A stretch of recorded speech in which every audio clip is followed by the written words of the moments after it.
Hello there, this is Jonas Welticke. I'm a 6-dan Go player from Germany, and today we are talking about my very favorite skill called visualization. Why is it my favorite? Well, because I think it's the foundation that sets you up for success in learning all the other different skills that you need to master in order to improve at the game of Go. Why do I believe that? Well, I myself have become the fastest 1, 2, 3, 4, 5 dan of Europe. And I think in large part this was because of my visualization practice that I started when I was like 5 or 6 years old.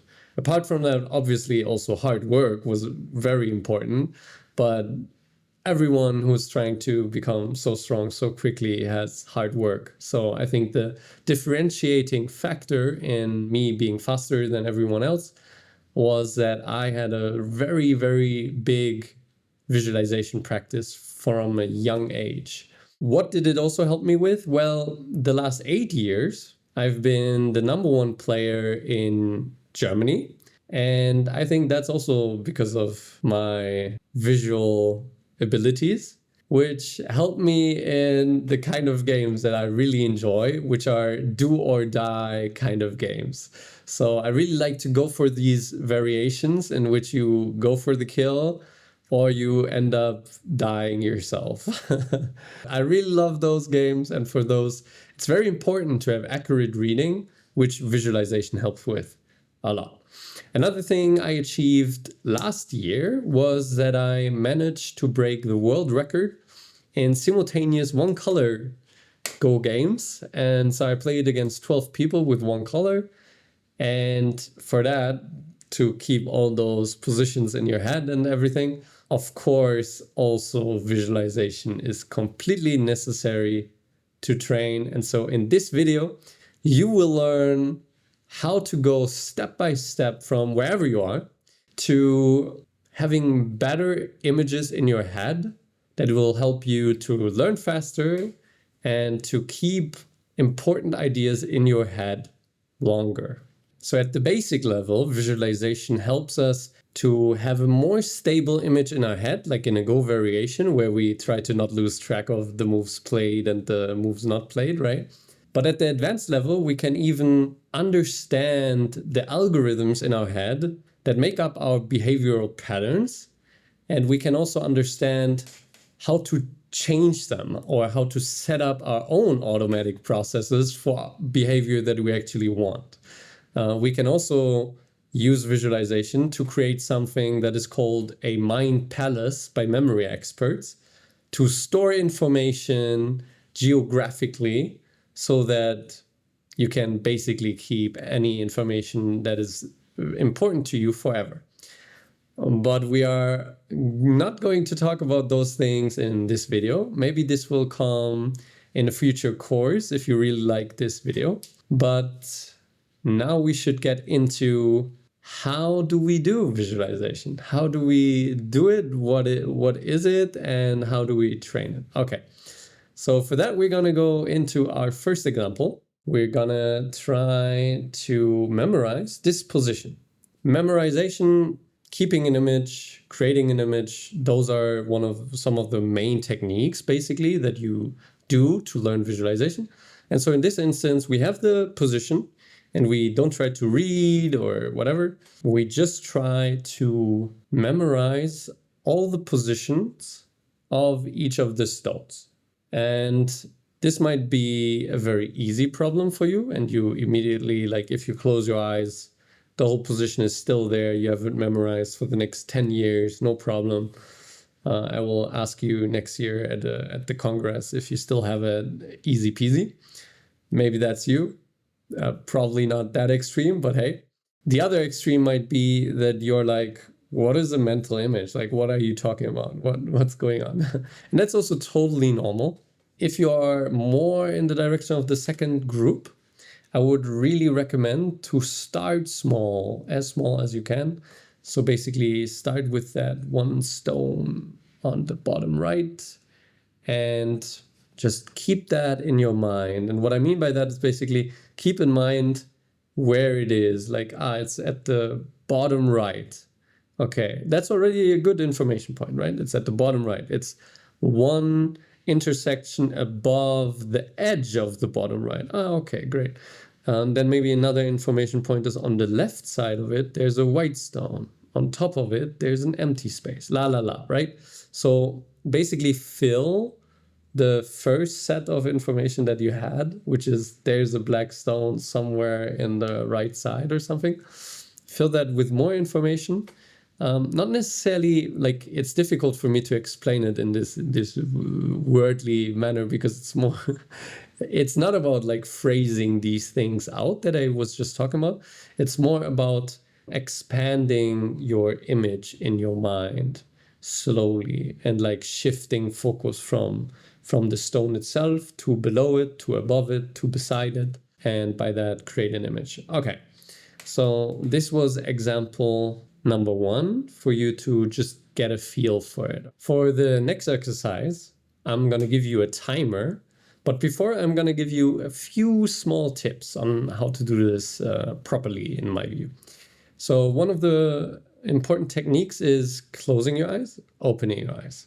So basically just looking at the screen and fixating on a part that seems manageable to you, and then closing your eyes and trying to have it in your head too.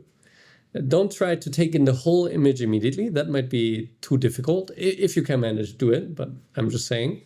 Try to pick up a portion that you can manage and then open your eyes again. And then you're like, oh no, I got it wrong in my head. So you focus on what you got wrong and you close your eyes again with that information and try to be more clear about the section that you wanted to have. Then again, you feel like you have it, you feel like it's a clear image, you open your eyes again, and then it's like, oh yeah, I got it.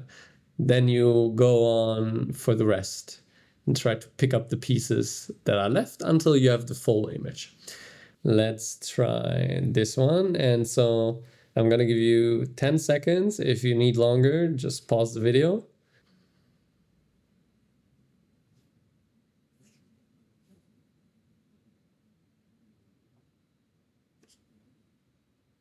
So did you manage?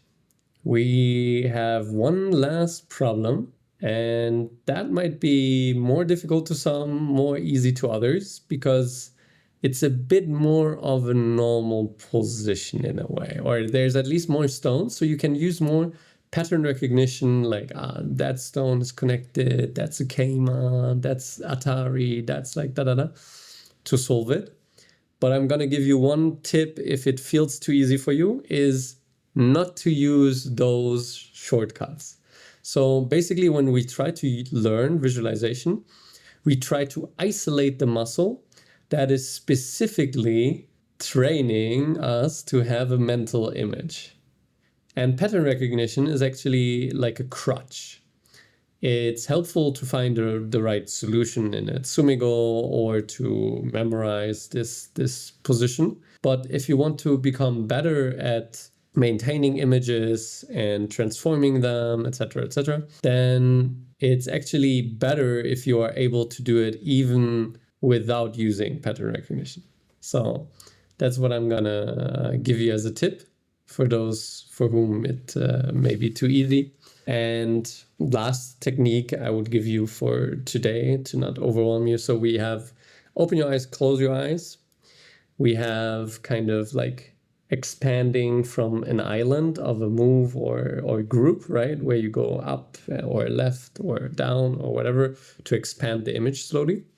We can do that in a similar way by zooming in and zooming out. So what I mean by that, you can zoom in on one stone and then you can zoom out to the whole picture. You can try that to also increase difficulty, because we always want to make stuff not too easy to be boring and not too difficult to be discouraged. But it's important to have balance, right? Where sometimes we make it easier, sometimes we make it more difficult.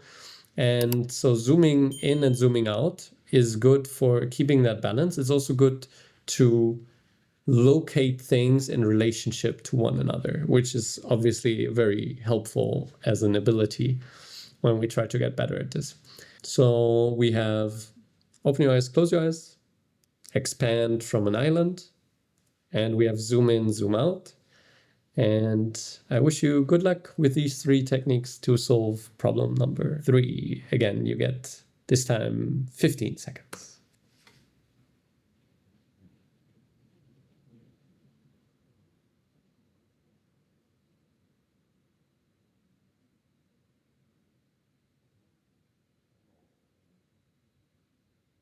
So how did you do?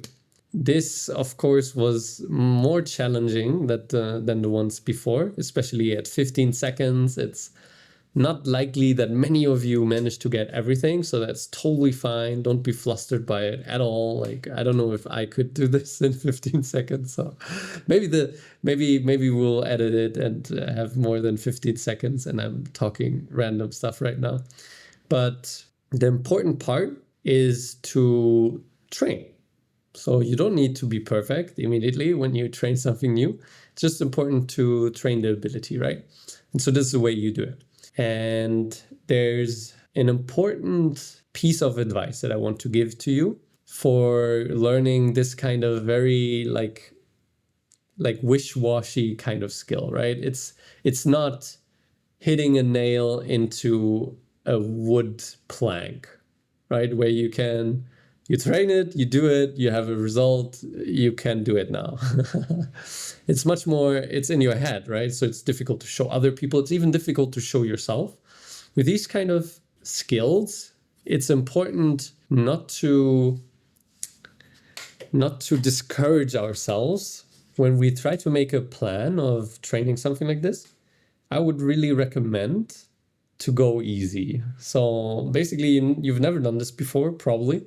So if now you're like, oh yeah, I'm going to try to beat the world record.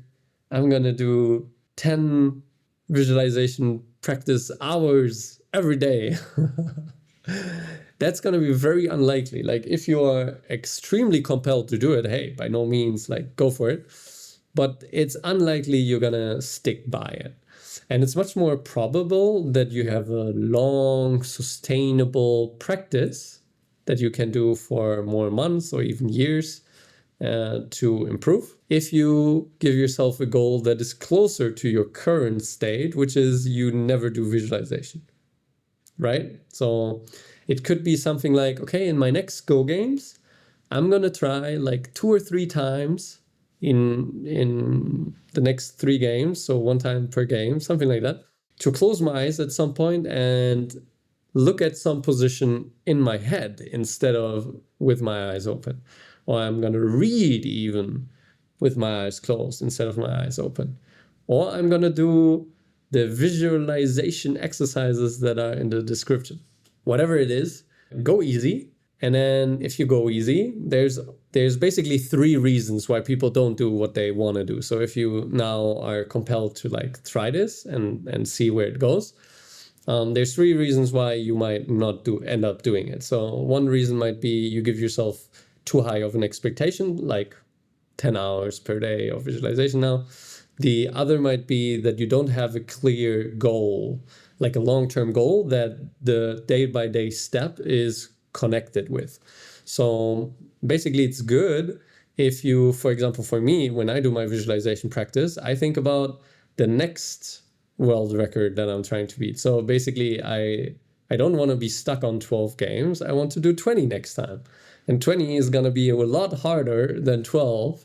And so I'm like pumped to do the visualization exercises, right? Because I know I'm in need of training, because even last time was difficult. So next time is going to be even more difficult with adding almost double the amount of people I'm going to play against. So that's motivating. And it's also motivating to think about the result, of course. That would be cool. And so find something in your life that this might help you with. Like I said, there's many benefits of this. So you can just list them out for you and think about what they're great at for your life.